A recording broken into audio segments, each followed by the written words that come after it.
야훼의 말씀이 내게 임하여 이르시되 인자야 포도나무가 모든 나무보다 나은 것이 무엇이랴 숲속의 여러 나무 가운데 있는 그 포도나무 가지가 나은 것이 무엇이랴 그 나무 가지를 가지고 무엇을 제조할 수 있겠느냐 그것으로 무슨 그릇을 못을 만들 수 있겠느냐 불에 던질 땔감이 될 뿐이라 불이 그 두 끝을 사르고 그 가운데도 태웠으면 제조에 무슨 소용이 있겠느냐.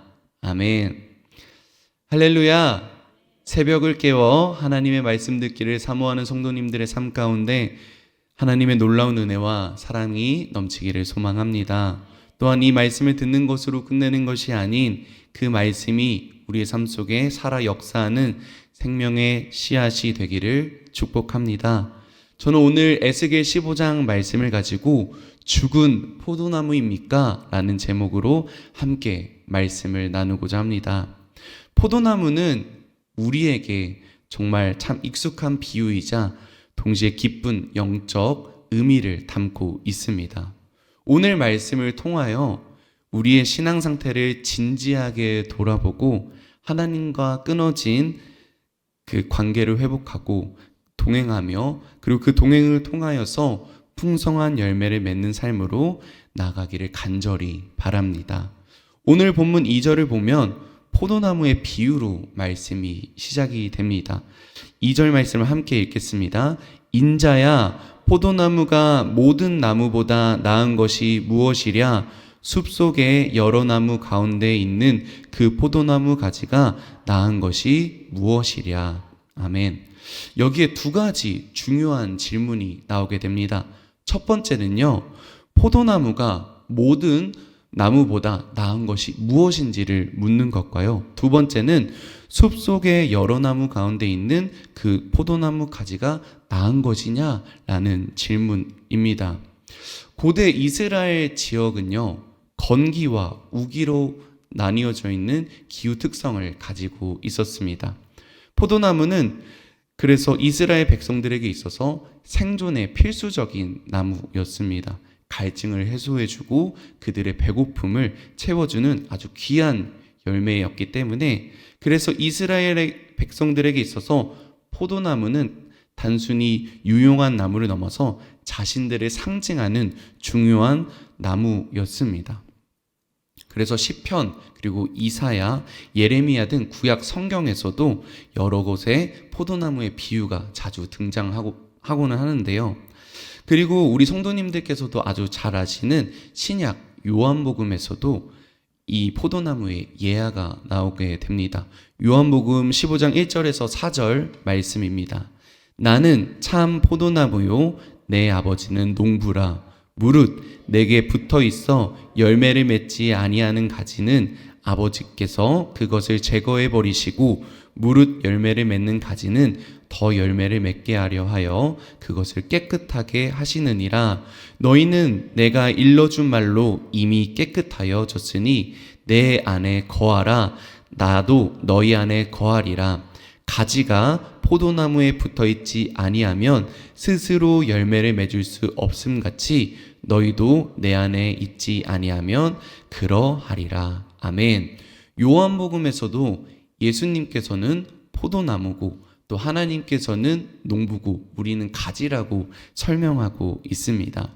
이 예화는 우리의 삶 가운데 예수님의 존재가 얼마만큼 중요한지 알려주고 있는 것이죠. 그리고 우리가 예수님께 단단히 붙어있지 않으면은 우리는 결코 열매 맺을 수 없는 존재라는 것도 알려주고 있는 것입니다. 그렇다면 이렇게 이스라엘 백성에게 있어서 누구에게 물어보더라도 포도나무는 중요하다라고 생각을 할 텐데 왜 에스겔 본문에서는 포도나무가 모든 나무보다 나은 것이 무엇이냐라고 물어보는 것일까요? 이 질문은 당시 포로로 잡혀있던 이스라엘 백성들의 비참한 현실을 반영하는 것입니다. 그들은 과거 하나님의 택함을 받은 이스라엘 백성들이었지만 하나님과의 언약을 파괴하고 그분을 멀리 떠나 자신의 삶을 추구하며 하나님을 사랑하는 것보다 본인의 삶을 사랑하고 다른 것들을 사랑하는 삶을 살았습니다. 그렇기 때문에 그들은 열매를 맺지 못하고 죽어있는 포도나무와 같은 상태가 되어버린 것이죠. 그래서 하나님께서는 하나님을 떠나 열매 맺지 않은 포도나무는 어떻게 되는지 에스겔 15장 3절과 4절에서 이렇게 말씀하고 있습니다. 같이 3절과 4절 함께 읽도록 하겠습니다. 그 나무를 가지고 무엇을 제조할 수 있겠느냐? 그것으로 무슨 그릇을 걸 못을 만들 수 있겠느냐? 불에 던질 땔감이 될 뿐이라. 불이 그 두 끝을 사르고 그 가운데도 태웠으면 제조에 무슨 소용이 있겠느냐. 아멘. 요한복음 15장에서도 열매 맺지 못한 가지는 제거해 버린다라고 말씀하고 있습니다. 열매 맺지 못하는 포도나무는 그 어떤 쓸모도 없는 것이죠. 그래서 나무로서 쓰임받을 가치가 전혀 없는 것입니다. 그릇으로 걸 못도 만들 수가 없고 다른 어떤 도구로도 제조할 수가 없다라고 이야기하고 있습니다. 오직 불에 던져질 땔감뿐이라고 설명하고 있는 것인데요. 이는 하나님을 멀리 떠나 하나님과의 관계가 파괴된 이스라엘 백성들이 심판받아 불에 태워지는 나뭇가지처럼 될 것이다 라는 것을 하나님께서 예언하고 있는 것입니다. 왜 이스라엘은 죽어있는 포도나무와 같은 상태인지 2절 후반부를 통해서도 우리는 알 수 있습니다. 2절 후반부를 함께 읽도록 하겠습니다. 숲속의 여러 나무 가운데 있는 그 포도나무 가지가 나은 것이 무엇이랴. 아멘. 포도나무는 덩굴 식물입니다. 그래서 스스로 곧게 설 수가 없고요. 지지대에 의지해서 살아갈 수밖에 없습니다. 그래서 지지대에 의지하거나 아니면 땅에 뉘어져서 자라나야 합니다. 그래서 고대 이스라엘 사람들은요, 이 포도나무만을 따로 모아서 포도원을 조성해서 울타리나 돌담으로 그 포도나무를 구분하였다고 합니다. 그리고 신명기 22장 9절 같은 경우에는 율법에서도 포도원에 다른 씨앗을 섞어 뿌리지 말라는 규정도 있습니다. 포도나무 가지는 반드시 포도나무에 붙어 있어야만 열매를 맺을 수가 있는 것입니다. 다른 나무들과는 섞여 있어서는 안 되는 것이죠. 하지만 이스라엘 백성들은 하나님을 멀리 떠나 숲속의 여러 나무 가운데 있는 포도나무 가지처럼 되어 버렸습니다. 있어야 할 자리를 벗어나서 하나님과 멀리 떨어져 버린 것이죠. 그들은 하나님을 멀리 떠나 우상 숭배를 했습니다. 하나님을 사랑한 것이 아니라 주변에 있는 우상들을 사랑했고 자신의 만족을 위해 살아간 것입니다. 그러니 아무런 유익이 없는 쓸모없는 존재가 되어버렸다고 말씀하고 계신 것입니다. 그래서 우리는 우리의 신앙을 점검해 볼 필요가 있는 것입니다. 사랑하는 성도 여러분, 오늘 이 말씀을 통해 우리 자신을 진지하게 점검해 보고 우리는 하나님과 함께 열매 맺는 포도나무로 살아가야 한다는 것입니다.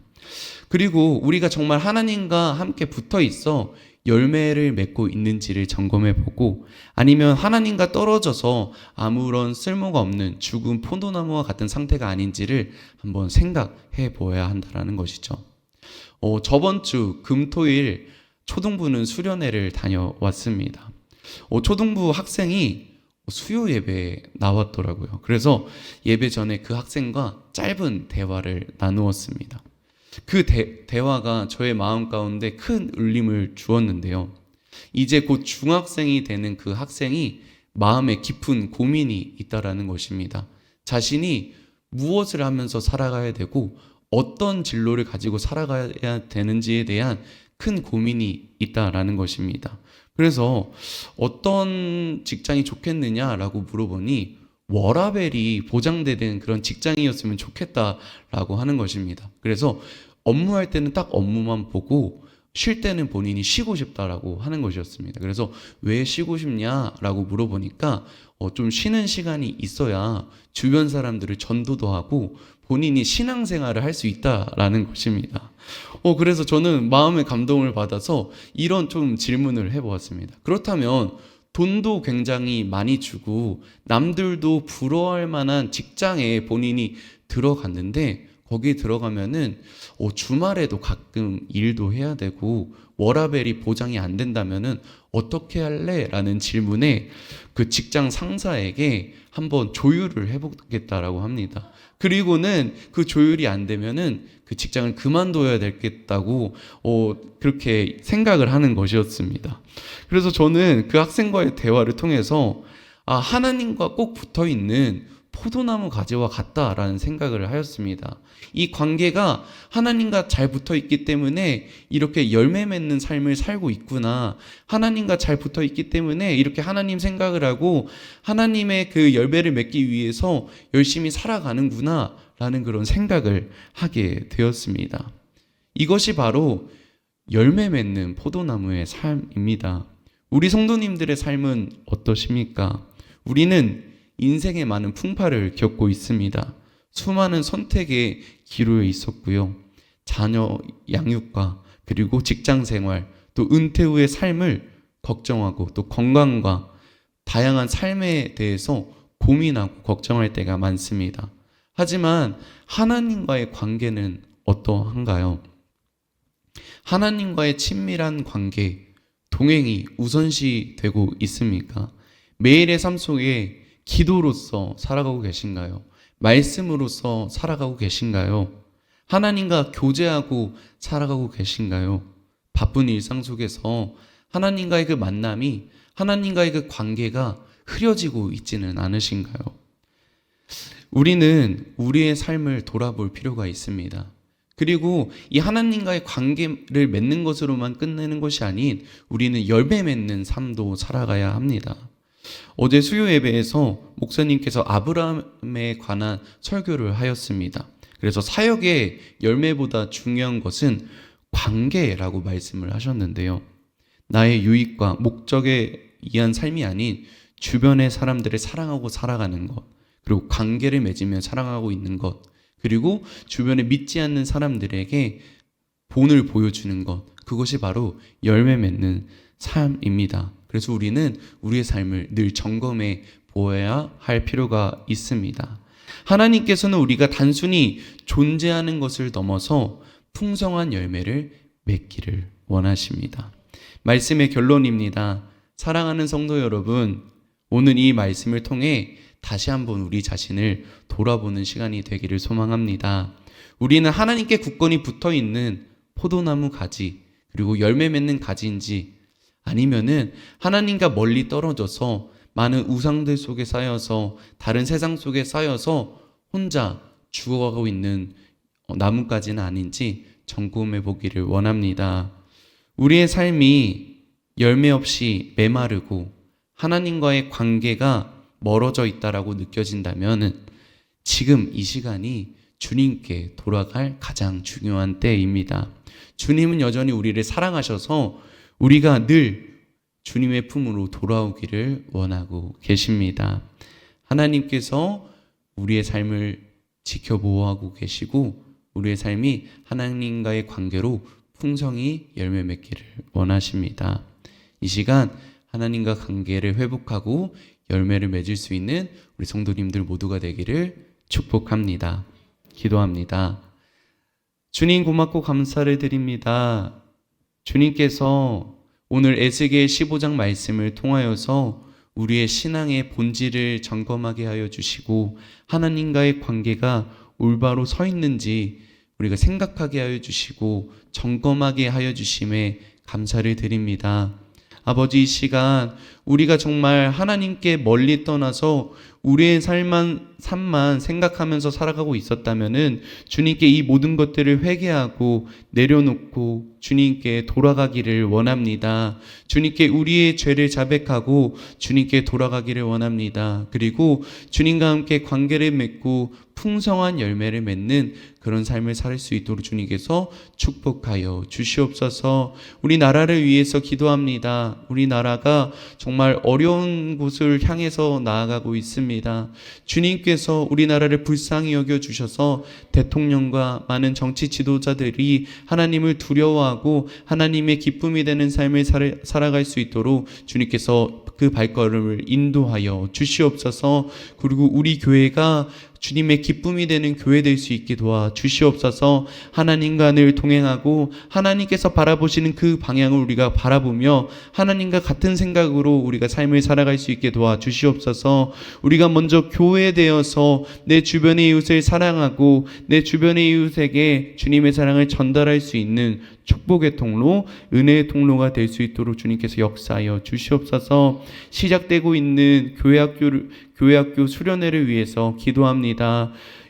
이번 주에 있는 유년부와 중등부, 금토일, 여름 성경학교 수련회를 위해서 주님께서 함께하여 주시옵고 안전사고 일어나지 않을 수 있게 도와주시옵고 안전하게 주님의 품에서 성령의 충만함을 경험하고 돌아올 수 있는 귀한 시간 허락하여 주시옵고 청년부의 수련회와 또한 아직 남은 여름 단기 선교를 위해서도 주님께서 함께하여 주시옵소서. 주님께서 복음의 씨앗을 들고 그곳에 전파하라고 하셨으니 그곳에 나아가 주님의 말씀을 복음에 전파하고 나아갈 때 주님께서 축복하여 주시고 그곳에 복음의 씨앗들이 떨어질 수 있도록 주님께서 함께하여 주시옵소서. 오늘도 각자의 기도 제목을 가지고 나온 성도님들의 삶을 주님께서 붙잡아 주시옵소서. 그 기도 제목을 주님께서 들으시고 주님의 때에 주님의 방법으로 응답하여 주시옵소서. 이 모든 말씀 우리를 사랑하시는 예수님의 이름으로 기도드립니다. 아멘.